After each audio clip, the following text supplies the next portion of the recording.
Baiklah, perkenalkan saya Rizka Lamtiar Borumanurung. Hari ini akan mempresentasikan proposal isu-isu kontemporer klinis saya yang berjudul Hubungan Self-Efikasi dengan Kebermaknaan Hidup Pasien Rehabilitasi Nafsa, Yayasan Asia Treatment Center Indonesia di Tanjung Balai. Saya dari jurusan Psikologi Universitas Negeri Padang, Angkatan 17. Sebelumnya saya ingin mengucapkan terima kasih kepada Ibu Ridayana Primanita, SPC MPC Psikolog, sebagai dosen pembimbing dalam pembuatan proposal saya ini. Alasan saya mengambil judul hubungan self-efikasi dengan kebermaknaan hidup pasien rehabilitasi karena sebelumnya, berdasarkan penelitian yang dilakukan oleh Pertiwi tahun 2015, terdapat hubungan yang signifikan atau hubungan yang positif antara self-efikasi dengan kebermaknaan hidup pasien rehabilitasi nafsa. Dan saya memilih untuk melakukan penelitian di Tanjung Balai atau di kota saya sendiri karena sebelumnya belum ada dilakukan penelitian terhadap pasien-pasien rehabilitasi nafsa.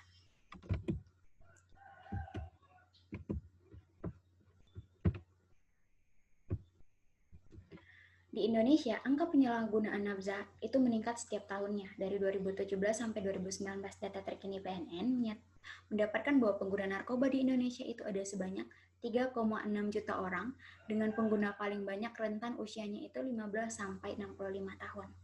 3 alasan mengapa seseorang memutuskan untuk menggunakan nafsa adalah yang pertama, anticipatory beliefs, yaitu keyakinan bahwa mereka yang menggunakan nafsa itu terlihat keren, terlihat dewasa, juga mengikuti tren. Kemudian relieving beliefs itu keyakinan yang menyatakan bahwa mereka menggunakan nafsa itu karena untuk mengatasi rasa cemas, mengatasi rasa takut, serta mengatasi ketegangan psikologis negatif mereka.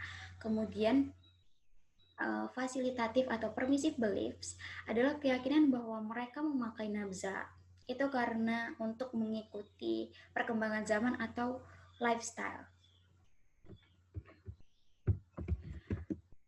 Selanjutnya,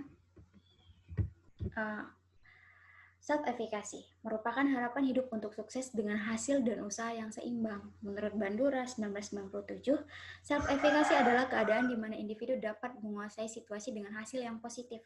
Korsini tahun 1994 menyatakan bahwa self-efikasi keyakinan subjektif individu akan kemampuannya dalam mengontrol perilaku dan tuntutan sosial sehingga memperoleh hasil yang maksimal.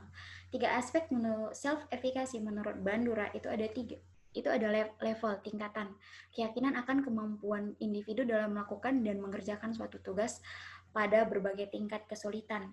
Kemudian ada generalisasi, merupakan keyakinan individu melakukan tugas pada situasi yang bervariasi.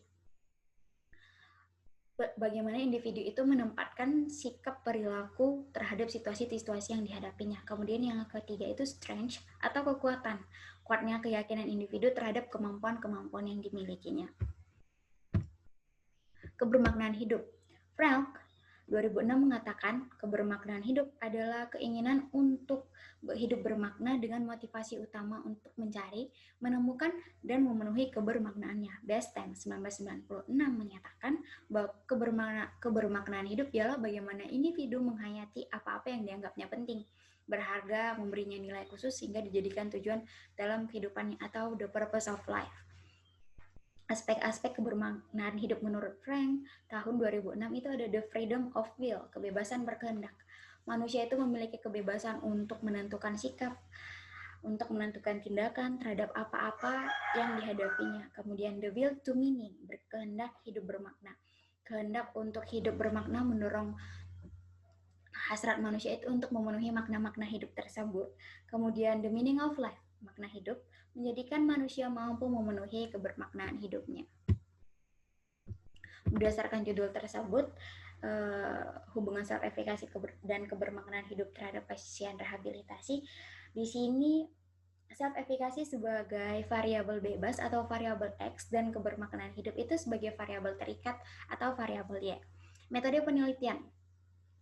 Desain penelitian. Penelitian yang saya gunakan itu menggunakan metode penelitian kuantitatif.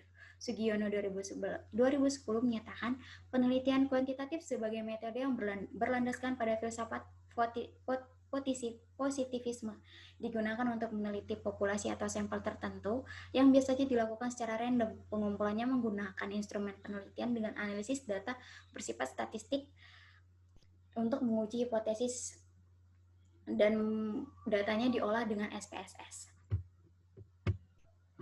Kemudian B. Instrumen dan pengumpulan datanya. Teknik pengumpulan data yang akan saya gunakan adalah menggunakan angket atau kuesioner, yaitu memberikan seperangkat pernyataan atau pertanyaan tertulis atau online kepada responden untuk dijawab. Skala yang saya gunakan itu skala Likert dengan 4 alternatif jawaban, sangat sesuai, sesuai, sangat tidak sesuai, atau sangat tidak sesuai. Kemudian untuk mengukur self efficacy-nya saya menggunakan skala GSES General Self Efficacy Scale oleh Bandura. Untuk mengukur skala kebermaknaan hidupnya saya menggunakan skala PIL Test, The Purpose in Life Test oleh Frank. Sekian presentasi dari saya ucapkan terima kasih.